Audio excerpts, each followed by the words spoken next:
Dear friends, नमस्कार। कैसे हैं आप सब? आशा करता हूँ आप लोग स्वस्थ, खुश और मस्त होंगे। आज एनआईए एक्ट पे बेस्ड ही सेक्शन 138 पे बेस्ड दो सिचुएशन में केस लॉ के माध्यम से हम एनआईए एक्ट सेक्शन 138 को आगे कंटिन्यू कर रहे हैं, समझेंगे। ठीक है, दो सिचुएशन ऐसी हैं।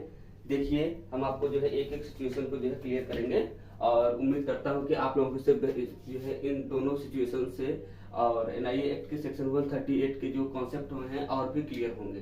ठीक है, चलिए सिचुएशन वन देखते हैं। सिचुएशन वन जो है ये है इन द कंपनी मैटर।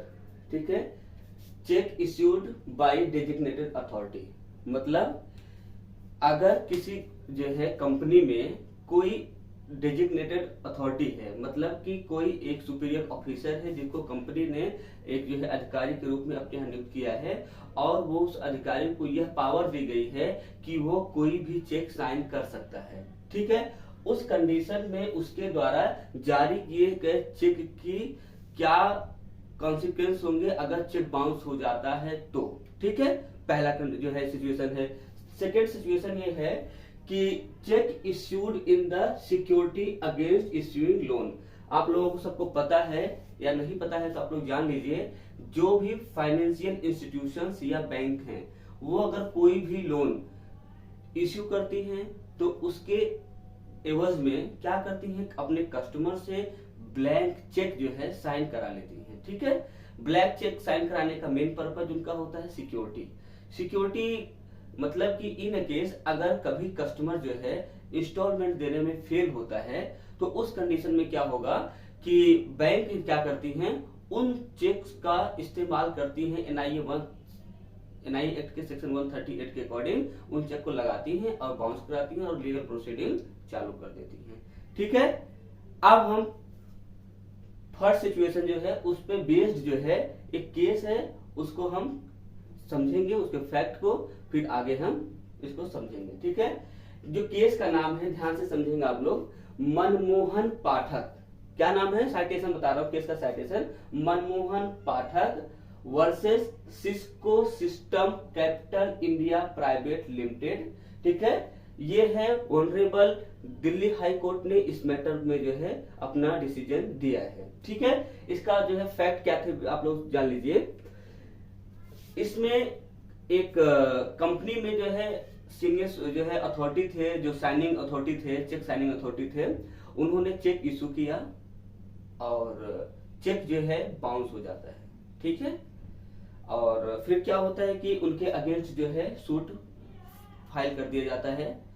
तो जब मैटर कोर्ट के पास जाता है तो कोर्ट मामले को सुनती है, जब देखती है तो जो अभियुक्त हैं इसमें जो साइनिंग अथॉरिटी थे, उन्होंने ये डिफेंस लिया कि महोदय, जब मैंने चेक इशू किया था मैं उस कंपनी में कार्यरत था, लेकिन जब चेक बाउंस हुआ उस दौरान मैं कंपनी के साथ नहीं था, कंपनी से मैंने जो है मेरा कोई संबंध नहीं था, मैं कंपनी से जो है निकल चुका था, कंपनी से जो है मैं लीव कर चुका था, तो इसलिए मैं जो है इसके लिए जिम्मेदार नहीं हूँ।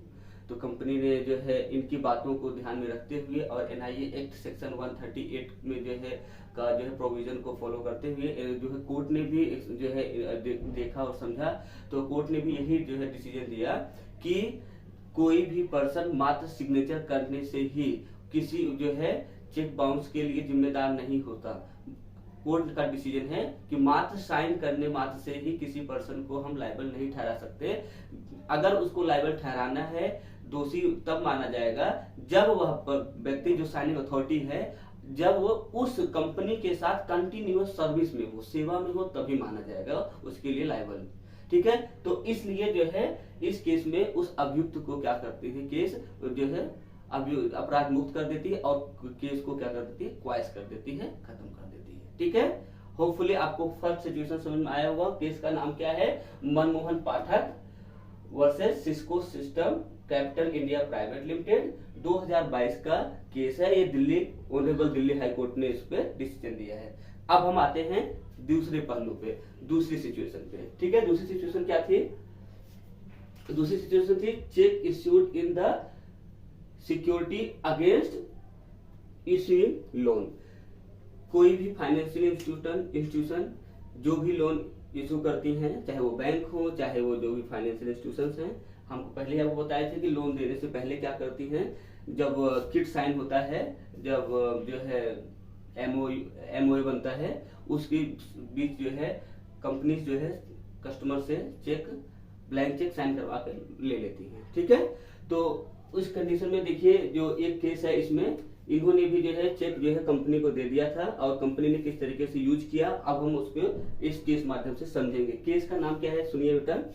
केस का नाम है MS Pinak Bharat and company, ठीक है, versus Shri Anil Ramrao Naik and others.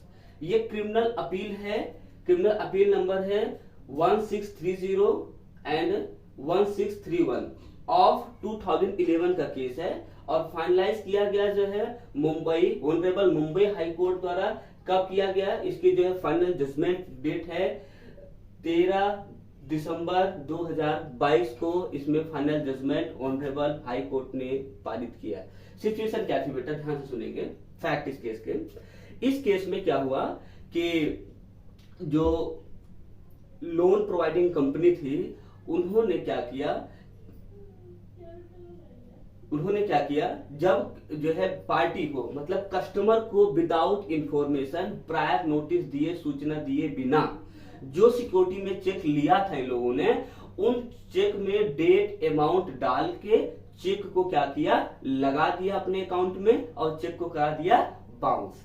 अब बताइए, ये तो जो है सरासर जो है विदाउट इंफॉर्मेशन दिया, आप कोई भी चेक लगा के बाउंस करा रहे हैं, इलीगल है कि नहीं है, या कहां से जो है आप जो है बोथ पार्टीज के लिए जो है नॉलेज में है, चीजें नहीं है ना। तो इसी चीज को बेस मानते हुए जो है, और दूसरी चीज ये NIA एक्ट का सेक्शन 87 जब ऑनरेबल मुंबई हाई कोर्ट ने इसको सुना तो मुंबई हाई कोर्ट ने NIA एक्ट सेक्शन 87 का हवाला लेते हुए जो है या सपोर्ट लेते हुए उन्होंने क्या कहा, मल्ट्रेशन, ठीक है, material alteration without common intention is void.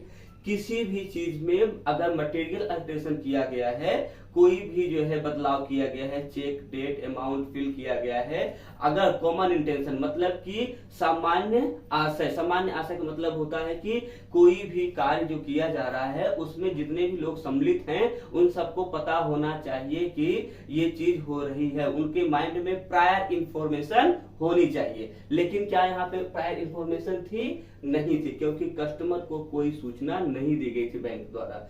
तो इस कंडीशन में कोर्ट क्या करती है, इस मटेरियल अल्ट्रेशन को जो है मानते हुए इस जो है केस में जो है वॉइड कर देती है कि केस जो है शून्य है, मतलब कि इसमें वाद लाने का अधिकार जो है कंपनी को है ही नहीं, क्योंकि ये मटेरियल अल्ट्रेशन किया गया है इनिशियल स्टेज पे ही, ये जो है वॉइड है और ये कंपनी को राइट नहीं है सूट फाइल करने का, मतलब केस यहीं पे खत्म हो जाता है। थैंक यू मित्रों, अगर आप लोगों को ये फैक्ट और हमारे द्वारा दी गई जानकारी अच्छी लगी हो, समझ में आई हो, तो आप लोगों से अनुरोध है कि चैनल को सब्सक्राइब और लाइक करना ना भूलें। Thank you so much.